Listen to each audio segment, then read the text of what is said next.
Well, welcome to Come Follow Me for this week. We're going to be covering Doctrine and Covenants section 81 through 83.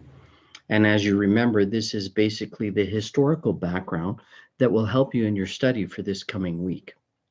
So these sections were given in March and April of 1832. Section 81 was given in Hiram, whereas sections 82 and 83 were given in Jackson County, Missouri. And there's a bit of a story there that we'll be going through. At a church conference held in January of 1832 in Ohio, the prophet Joseph Smith was ordained as the president of the high priesthood. And then he selected Sidney Rigdon and Jesse Gauss as counselors in the presidency of the high priesthood, which later becomes what we would now call today the first presidency.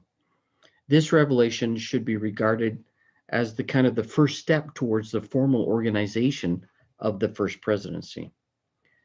We don't know very much about Jesse, but I thought I'd tell you a little bit about his history. He was likely baptized in late 1831 or early 1832 after being appointed as a counselor in the first presidency. He also may have assisted as a scribe for Joseph Smith while they continued in their translation of the inspired version, or what we would call the JST today. He traveled with Joseph and other church leaders to Independence, Missouri in 1832. Little is known about Jesse until August of 1832, and he did not remain faithful, and then he was excommunicated in December of 1832. In January of 1833, a few weeks after he was excommunicated, the Lord called Frederick G. Williams to replace him as a counselor. Frederick had become a member of the church after hearing the message of the missionaries who traveled from New York to Kirkland in 1830. He had volunteered to accompany Oliver and the other missionaries as they went to preach to the Lamanites.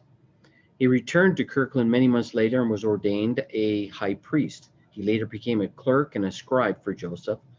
Sometime after he replaced Jesse as a counselor in the first presidency, his name was written into the transcript of this original revelation.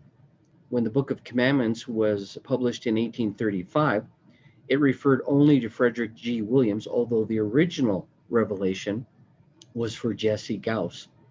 So it illustrates that these instructions relating in section 81 to being a counselor were applied to all and not just to Jesse. Before you judge Jesse too harshly, you should know a little bit more about him.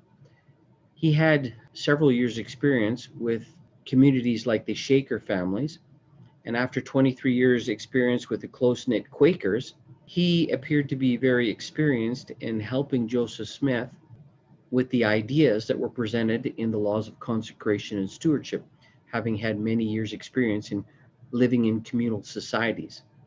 He actively functioned as a counselor to the first presidency during the spring and summer of 1832, and he was very influential in the meetings where they established a united order among the saints in Zion. Although he was excommunicated and no reasons are given, having done some research on the history behind him, he was introduced to the gospel after his first wife had died in childbirth with their fourth child, and he had remarried. His second wife was not converted to the church and remained associated with the Shaker family. In fact, they had together decided to join the Shaker group that was in Ohio, and that's how he came across and met with the members of the church. She was very against the church and said that she would not join. And so it would appear that President Gauss had to make this very, very tough decision to either remain with the church or to remain with his wife. We're not exactly sure the circumstances behind all of this. That appears to be what the research shows.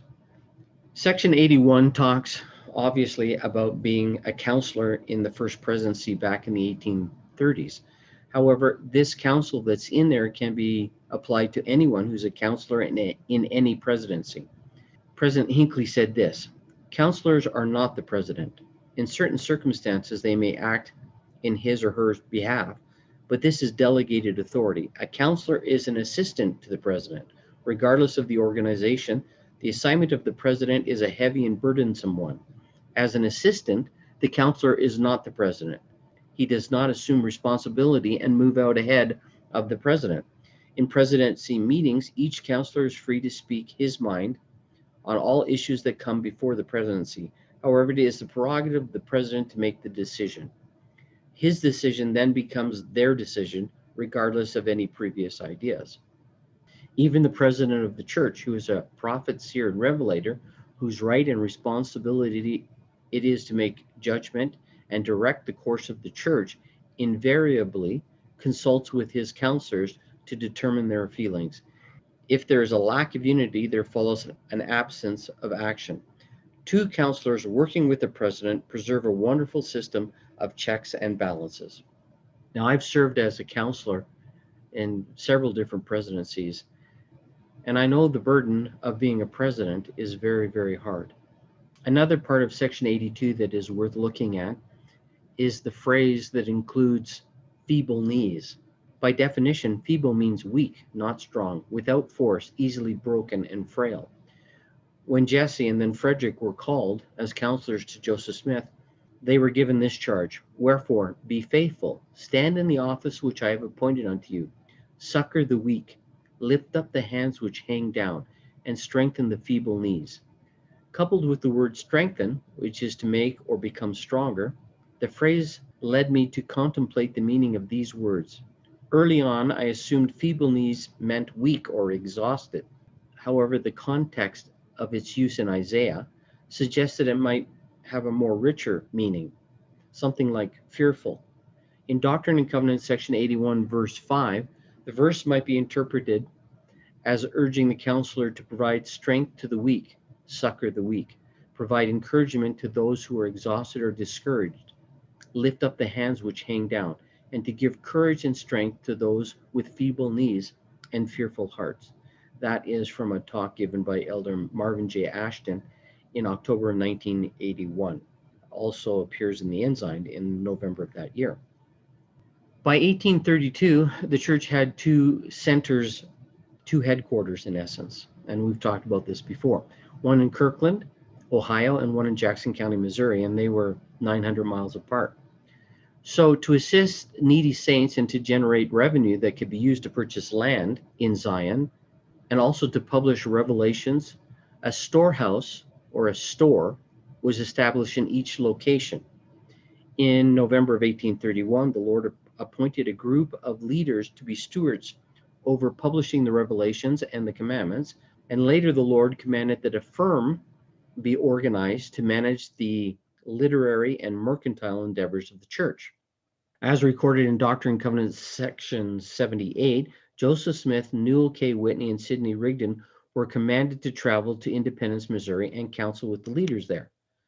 However, just before their departure, the prophet Joseph Smith and Sidney Rigdon were violently taken from their homes, beaten, and tarred and feathered. And this was the night of March the 24th, 25th in 1832.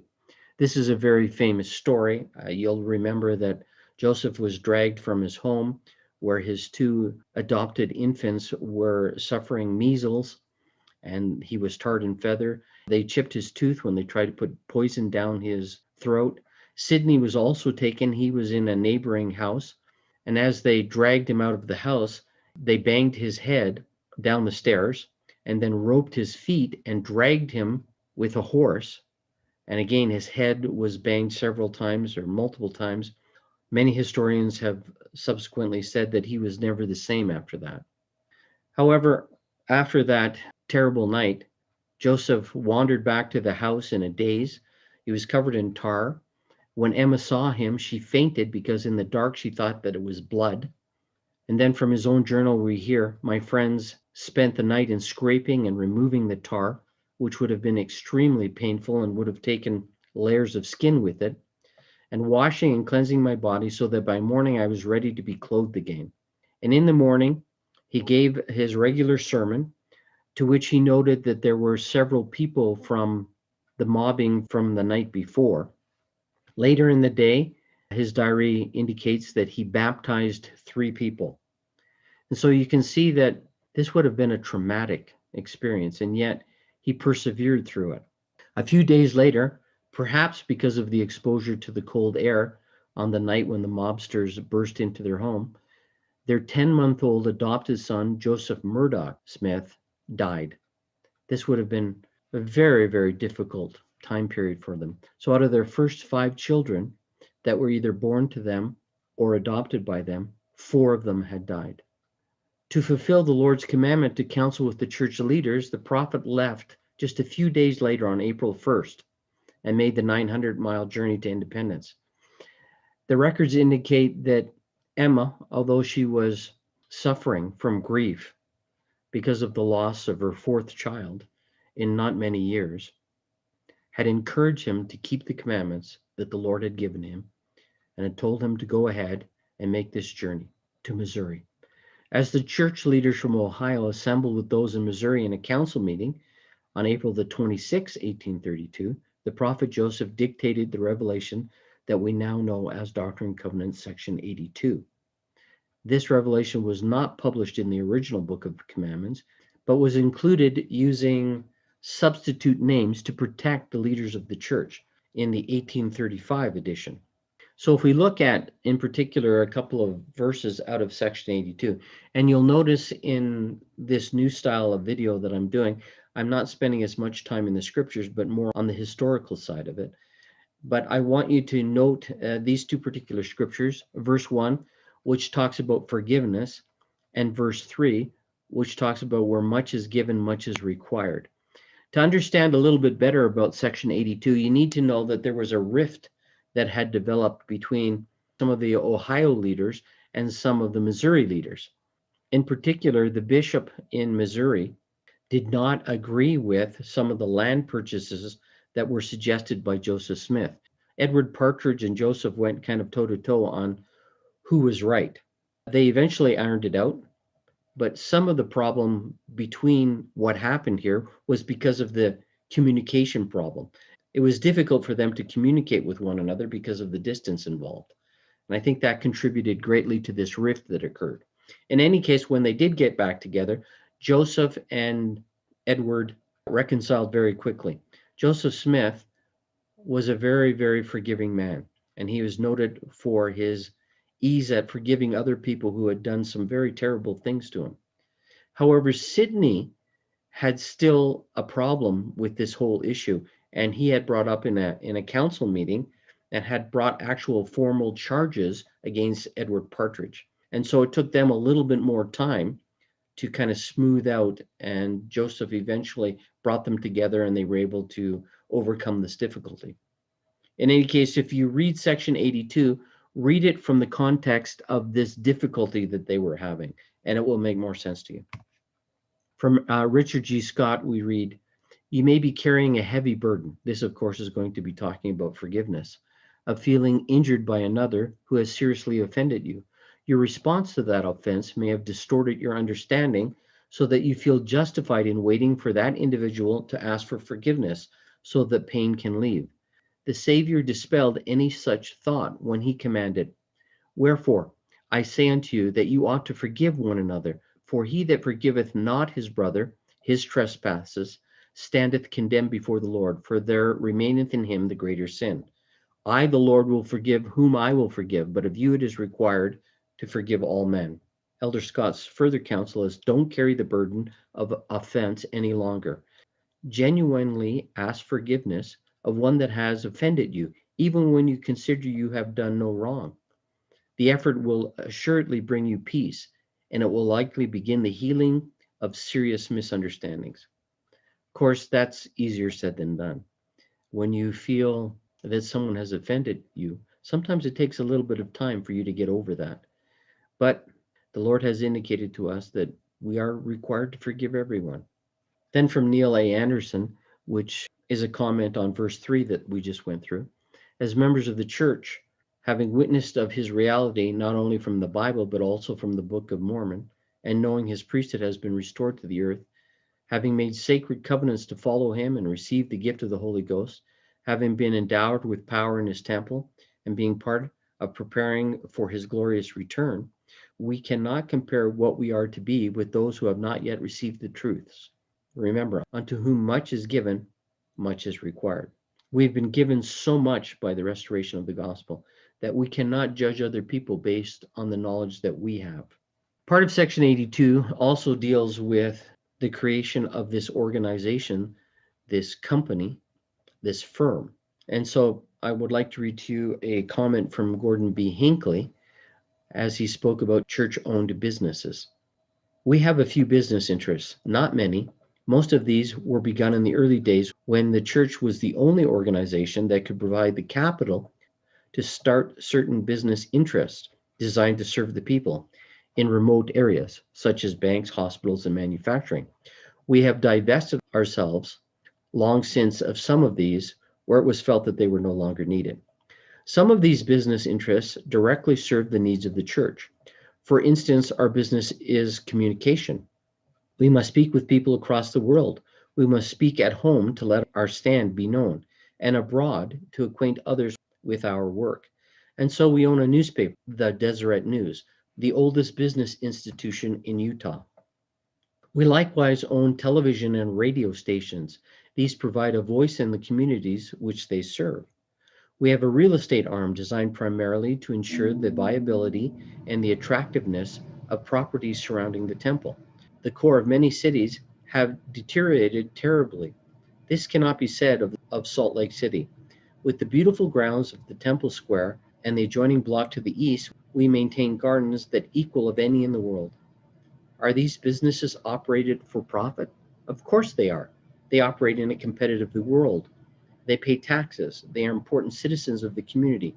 They produce a profit, and from that profit comes the money which is used by the Church of Jesus Christ of Latter-day Saints Foundation to help with charitable and worthwhile causes in this community and abroad, and more particularly to assist in the great humanitarian efforts of the church. These businesses contribute 1/10 of their profit to the foundation. The foundation cannot give to itself or to other church entities, but it can use its resources to assist other causes, which it does so generously. Millions of dollars have been so distributed. Thousands upon thousands have been fed. They have been supplied with medicine. They have been supplied with the clothing and shelter in times of great emergency and terrible disasters. Of course, everybody knows of the humanitarian efforts that the church does. In fact, you may know now that they're currently tearing up most of the temple block in downtown Salt Lake City. And my understanding is the money that is being used to redo the downtown comes from these particular businesses that are owned by the church. Now, some of the saints who migrated to Missouri had settled in or near the town of Independence, while the majority of the saints lived about 12 miles to the west. After meeting with the church leaders in Independence on April the 26th and 27th, the prophet Joseph Smith visited the saints in the nearby township, which was 12 miles away, and met with, in particular, the saints from the Colesville branch. That was obviously a very joyful meeting. At the April 30th meeting back in Independence, the prophet received the revelation recorded in section 83 of the Doctrine and Covenants. At the time, some of the members in Missouri were living according to the principles of consecration. And during Joseph's visit, it is possible that there arose some questions regarding the property rights of women after their husbands had passed away, and how that worked with consecration of that property to the church. So we have a comment from Gordon B. Hinckley in the October 1996 General Conference. Included among the women of the church are those who have lost their husbands through abandonment, divorce, and death. Great is our obligation to you. I hope that every woman who finds herself in these kinds of circumstances is blessed with an understanding and helpful bishop, with a Relief Society president who knows how to assist her, with home teachers who know where their duty lies and how to fulfill it, and with a host of ward members who are helpful without being intrusive. Of course, the Lord has already indicated that one of the responsibilities, and we talked about this last week, of the church is to care for the poor and the needy. And then from President Spencer W. Kimball, the 1977 General Conference, the church and its members are commanded by the Lord to be self-reliant and independent. You'll note that the church has created a self-reliance program that is very, very beneficial, and I would recommend for all. And it's available freely for anybody who wishes to take it. The responsibility for each person's social, emotional, spiritual, physical, or economic well-being rests first upon himself, second upon his family, and third upon the church, if he is a faithful member thereof. No true Latter-day Saint, while physically or emotionally able, will voluntarily shift the burden of his or his family's well-being to someone else, so long as he can, under the inspiration of the Lord and with his own labors, supply himself and his family with the spiritual and temporal necessities of life. The church encourages us to be self-reliant and independent, and the responsibility is for each of us to take care of ourselves and then our family. And if we're unable to do that, then the church will ultimately step in to make sure that the poor and the needy are taken care of. So that ends our background history for sections 81 through 83. I hope that you enjoyed it, and I would encourage you to listen to our Wednesday night podcast when we'll talk about these sections in more detail with stories and with ideas and thoughts that we've had as we've done our personal study this week. So hopefully that was helpful, and good luck in your study of the Doctrine and Covenants, sections 81 through 83 this week. See you on Wednesday.